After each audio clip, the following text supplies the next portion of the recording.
रूस यूक्रेन युद्ध को खत्म कराने के लिए भारत विशिष्ट रूप से मजबूत और प्रभावशाली स्थिति में है। रूस का रणनीतिक साझेदार होने के साथ ही रूस का पुराना और सच्चा दोस्त होने के अलावा विश्व राजनीति में बढ़ती धमक के बूते पर भारत ने 8 माह पुराने संघर्ष की समाप्ति की उम्मीद जगा दी है। इन उम्मीदों के साथ ही विदेश मंत्री एस जयशंकर 7 और 8 नवंबर को रूस का दौरा करेंगे। इस दौरान रूसी विदेश मंत्री सर्गेई लावरोव और उप प्रधानमंत्री एवं व्यापार और उद्योग मंत्री डेनिस मंटूरोव के साथ बातचीत होगी। जयशंकर के मॉस्को दौरे से राहत की खबर मिलने पर पूरी दुनिया की निगाह है। युद्ध की शुरुआत से पहले फ्रांस के राष्ट्रपति इमैनुअल मैक्रों ने सुलह के काफी प्रयास किए थे। यहाँ तक कि हमले के एक सप्ताह पहले वे पुतिन से मिलने मॉस्को पहुंचे थे। इस दौरान मैक्रों ने अपनी पश्चिमी साथियों के सामने प्रस्ताव रखा था कि भारत के प्रधानमंत्री नरेंद्र मोदी से शांति वार्ता का नेतृत्व और मेजबानी का अनुरोध किया जाए, लेकिन यह प्रयास कभी भी अमल में नहीं लाया गया। बहरहाल न्यूक्लियर डिप्लोमेसी में पीएचडी कर चुके भारत के विदेश मंत्री एस जयशंकर इसी सप्ताह रूसी अधिकारियों और नेतृत्व से मिलने मॉस्को जा रहे हैं। वे इस वक्त भारत की विदेश नीति के प्रमुख सिद्धांतकार और उसे लागू भी करने वाले शख्स हैं। वे पूरी दुनिया में मौजूदा दौर के सबसे माहिर कूटनीतिज्ञों में शुमार हैं। ऐसे में उम्मीद की जा रही है कि वहां से पूरी दुनिया के लिए वह अच्छी खबर देंगे।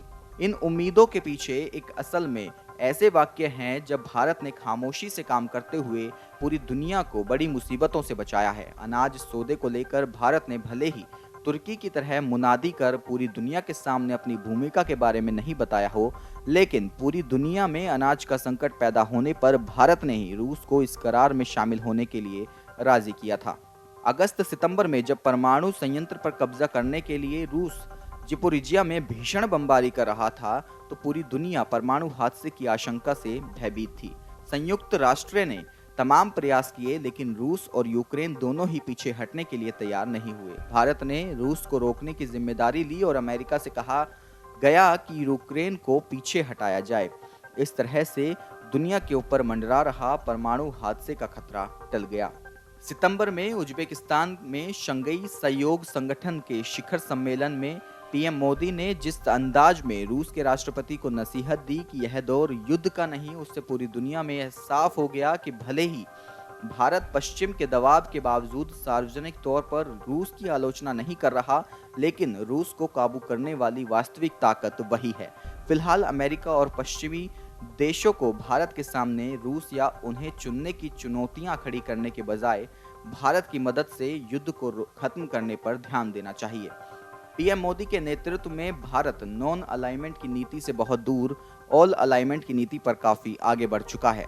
जब भारत कहता है कि वह नियम आधारित विश्व व्यवस्था में यकीन करता है, तो उसके प्रयासों में यह झलकता है कि अपनी स्थिति और प्रभाव का इस्तेमाल विश्व कल्याण की भावना के साथ करने को तैयार है। पिछले महीने भारत के विदेश मंत्री जयशंकर न्यूजीलैंड में कह चुके हैं कि भारत इस युद्ध को खत्म करने के लिए जो भी संभव होगा वह करेगा। Video desk amarujala.com। डाउनलोड करें अमर उजाला ऐप और पाएं खबरें लगातार। अगर आप ये वीडियो YouTube पर देख रहे हैं तो हमारे चैनल को सब्सक्राइब करें और बेल आइकन को दबाना ना भूलें। अगर आप Facebook पर ये वीडियो देख रहे हैं तो हमारे पेज को लाइक करें।